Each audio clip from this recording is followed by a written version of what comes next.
Welcome. I hope you are having a wonderful night, dear viewer. Tonight, I will be telling some terrifyingly scary stories. Make sure to leave your feedback on the comments so I can make this the best experience for you. And if you have any stories you would like me to tell, you can send them through the link in the description. Let's begin.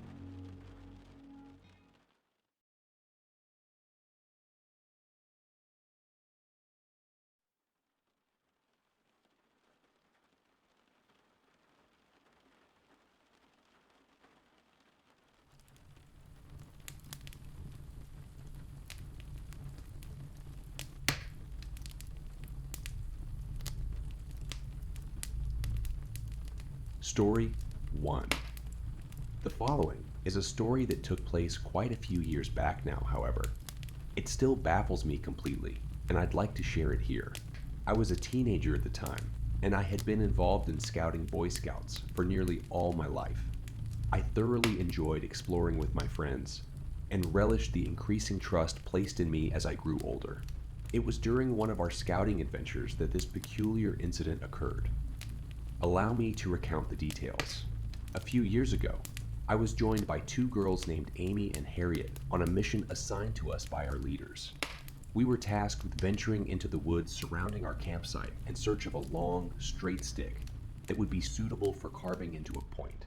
At that time, I was considerably younger than Harriet, who was older, while Amy was only a year older than myself. We embarked on our mission, making sure to walk in the same direction and meticulously memorizing our surroundings to ensure a smooth return to the campsite. After approximately 15 minutes of searching, we came up empty-handed. Disheartened, we decided to turn back and head back to the campsite. However, that's when the initial panic set in. The trees, as if under some unnatural influence, had intertwined themselves in such a peculiar manner that our previously well-trodden path seemed to vanish before our eyes. We stood there, bewildered, scanning our surroundings in a complete circle, only to find that everything appeared eerily identical. Trees we had distinctly recognized now appeared as mere replicas of one another. Despite the disorienting situation, we resolved to continue walking in what we believed to be the correct direction. With each step, we shouted out for help, desperately hoping someone would hear our cries. Eventually, we stumbled upon a concrete path, almost resembling a road, albeit quite narrow, that sliced through the forest, effectively dividing it in two. We decided against following the road as it seemed to lead us away from our campsite. On the other side of this peculiar path, we discovered more forest, but there, nearby, stood an abandoned shack, presumably used for storage or some other purpose. Surprised by this unexpected find in the midst of the woods, we cautiously pressed on. As we continued our journey, we eventually stumbled upon a road that none of us recognized. It was at this moment that we encountered a woman adorned in a pink and purple regatta outdoors coat. Hopeful, we approached her, our voices trembling with urgency, and asked for directions back to our campsite. Strangely, she claimed to have never seen us before, yet she pointed us in the direction of another campsite. Following her guidance, we pressed onward until, at long last, we arrived back at our own campsite. Filled with relief, we rushed to apologize for our prolonged absence and our inability to find the desired stick. Our leader, Ian, observed our shaken state and expressed his confusion. He informed us that we had only been gone for a mere 25 minutes, and our designated free time was still ongoing. This revelation perplexed all three of us, for according to our watches and Harriet's phone, we had been walking for what seemed like hours. The forest in which we had become lost felt oppressive, suffocating, as if we had unwittingly stepped into a realm where the concept of time held no sway.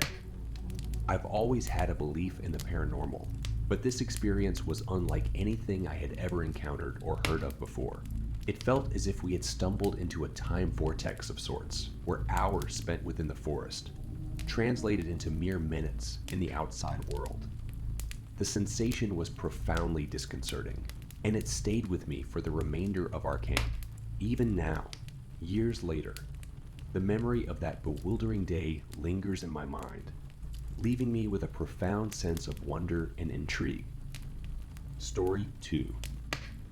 I saw that the raindrops were falling in a strange pattern.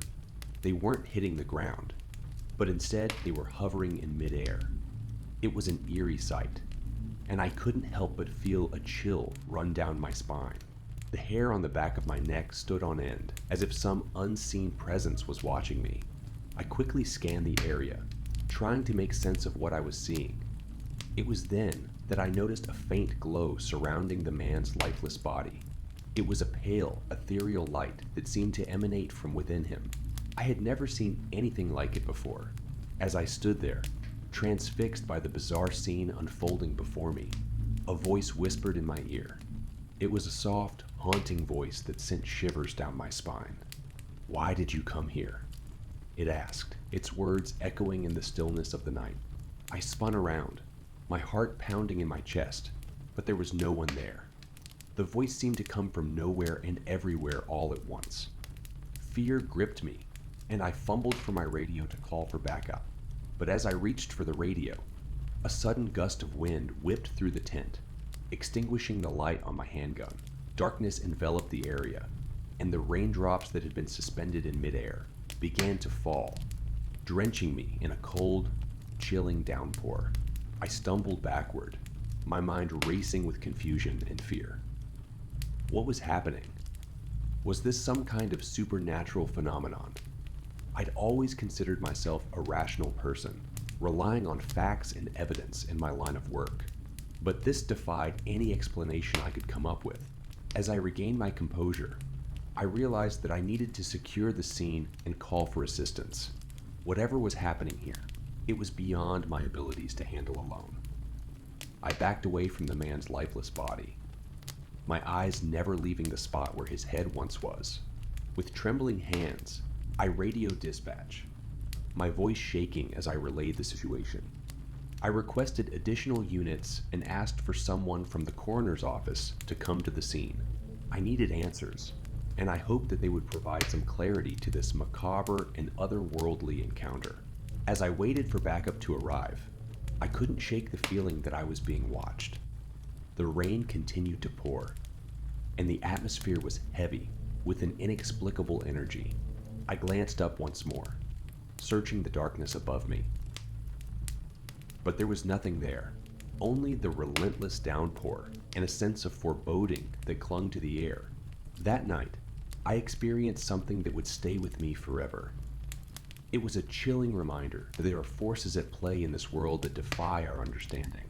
It shattered my sense of safety and reminded me of the fragile nature of life. Even now, years later, when it rains, I can't help but recall that fateful night. The memory lingers, a haunting echo of the unknown, and a reminder that sometimes, in the course of our duties, we come face to face with the inexplicable. Story 3. This happened to me about 11 years ago when walking home from a friend's house at night. I'll just get straight into it.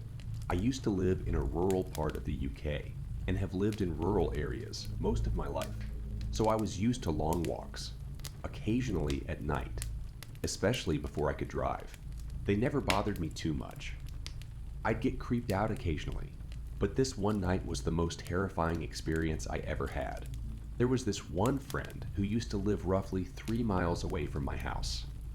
He had cool parents, and my other friends and I would often go over his house and play video games and hang out. Occasionally, this meant walking home at night if I stayed late. There were 2 ways back from his house. The roadway, which was about 5 miles long and took about 30 to 45 minutes. The roads were very quiet and eerie sometimes, but they were lit by street lamps, so it never bothered me walking this way. The other way was a shortcut through some woods, which took off about 2 miles. And the wooded bit was about a mile or so long. I often favored the wooded shortcut and have probably walked it over 100 times. The woods were dark, however, combined with the lack of ambient light due to living in a rural area, and you had absolute abyssal darkness. Luckily, most of the time I had my phone light to walk with. but sometimes my phone would die, or the battery would be so low, the flash wouldn't work, and I'd have to use my screen light. As you've probably guessed by now, this was one of those occasions. I remember my friends and I had just finished watching a film. It was nearing 10 p.m., so we all left my friend's house and headed our separate ways home. I contemplated briefly which way I should go and decided to take the shortcut through the woods. I started walking away from his house and towards the path that headed into the woods. The streetlights dimmed as I entered the fields before the woods. I glanced at my phone and saw my battery was really low. Only enough power left for a couple of minutes of flash, and then I'd have to use my screen for light. That wouldn't last the whole way either. As I saw the tree line approaching, I switched on the flash and followed the well-trodden path into the dark. To my dismay, my light died within seconds of entering, and I flipped my phone over to try and shine the way using the screen. As I walked, I looked out for all of the familiar landmarks I was used to seeing, to ensure I was heading in the right direction. Funky tree stump, check. Half-fallen fir tree, check. Enormous puddle I had to jump over, check. Enormous puddle I had to jump over. All was going well. I was halfway through the woods when my phone completely died. I remember the moment it happened. I was engulfed in darkness. I'm not sure if you've experienced this level of darkness before, but it was so dark, I couldn't even see the outline of my hand centimeters in front of my face. Naturally, my pace slowed considerably, and I started holding my hand out in front of me to make sure I wasn't going to walk into a tree or something. I continued walking for another minute or so, until all of a sudden a pungent smell hit me. Cigarette smoke. I glanced around but couldn't see anything. Then I heard it. A cough. I wasn't alone. Thoughts raced through my head. Who would be out in the woods in the dark? Are they following me? Am I lost? I quickened my pace again, throwing a little caution to the wind. I carried on walking and tripped slightly on a branch. As I regained my balance, I heard another sound, branches breaking underfoot. What sounded like right behind me. The snapping turned into fast footsteps that grew louder and louder. I started sprinting. I felt the well-trodden path turn to brush. I felt branches, logs, and plants hitting my legs. It wasn't long before I fell, hard. I was lying on the floor, holding my knee. I could still hear branches snapping around me, and a voice muttering something. I didn't dare move. Then all of a sudden, they turned on a torch. I couldn't see anything except for the beam of light, which seemed to be eaten quickly by the darkness of the forest. I lay motionless on the ground as the beam swept through the trees. I could still hear the person mumbling, a deep growl. The crunching of footfalls grew and grew. They were only several feet from me by this point. I couldn't breathe. The light went out. The snapping of branches grew. And then, nothing. Quiet. My eyes were wide open, but I couldn't see anything. Then I could hear wheezing, right, above, me. I wanted to cry. I wasn't sure if the person could see me or not. They could have been staring right at me, and I wouldn't know.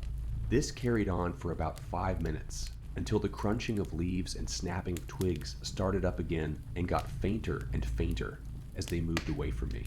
I remained lying down for another 5 or 10 minutes, contemplating my escape. Like an idiot, I'd ran off the path and wasn't sure which way was back to it, or was home. I didn't really care, I thought. I was going to walk in one direction until I left the woods and get home from there. I knew as soon as I started moving again. If the person was still in the woods, they would hear me. Should I run? Or try and sneak out? I opted for the latter.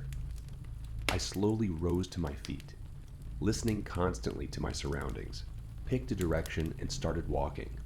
I wasn't perfectly quiet, but quiet enough to be sure I wouldn't be heard from too far away. I kept hearing snapping sounds and rustling in the distance, and every time I froze, I'd hold my breath until I was happy no one was there, and then start walking again. I repeated this pattern for what felt like an eternity until eventually I found the path. I screamed for joy in my mind and sped up my pace. After another 10 minutes, I saw it. Light. streetlights filtering in through the trees. I'd never been so happy to see a meager street lamp, but as I progressed to the end of the woods, my heart sank. At the end of the path was a black silhouette. Unmoving, contrasted against the light background, was the dark figure of a man. What should I do? Maybe it's a different person. Perhaps it's someone walking their dog. I froze and watched them silently, but they didn't move. At all. They just stood there like they were guarding the entrance to the woods. I didn't know what to do. By this point, I'd had enough. I was so close to getting out. I decided to just run straight towards the exit. Straight towards them. I was a sixth young man.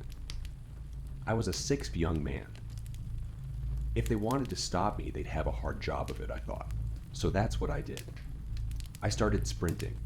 The figure grew and grew, and as I reached them, I stepped to the side. I heard someone growl "fuck" loudly and felt something clip the back of my head and tug the back of my jacket. I cleared the sheep gate in one leap and sprinted into the light. I eventually stopped running when I could see the first house and looked back. The entrance to the woods was quite far away now, and I couldn't see anyone standing by the entrance. Relaxing a bit more now, I finished my walk home.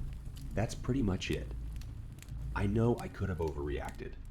It could have been someone out for a walk in the woods, a dog walker or camper. But what I thought was strange was that they didn't use their torch except briefly on one occasion. Once they heard me, they also actively seeked me out. Who knows what would have happened if they caught me? In any case, I never walked that way home alone again. Not at night anyway.